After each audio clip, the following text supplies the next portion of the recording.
Խոսքը Բագրատ Վարդապետ Թավաքալյանի մասին է։ Այս անձնավորությունը մի յուրահատուկ կերպար էր,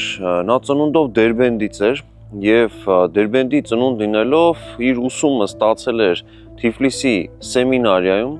եւ Թիֆլիսյան իր գործունեության տարիներին նա ծանոթացել էր նույնպիսի նշանավոր դեմքերի հետ, ինչպիսին էին Ռաֆին եւ Գրիգոր Արծունին։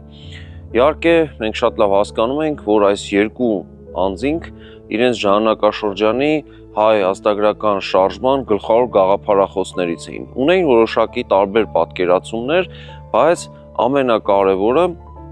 երկուսի համար Հայաստանի, մասնավորապես Արևմտյան Հայաստանի ապագան կապված չէր Օսմանյան կայսրության կազմում լինելու գաղափարի հետ։ Եվ այս միջավայրում, այս ծանոթությունների պայմաններում այս անձնավորությունը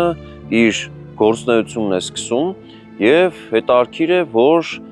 ժամանակի հետ որոշում է դառնալ հոգեվորական եւ 1889 թվականին Ալաշկերտի Սուրբ Հովհաննես վանքում նա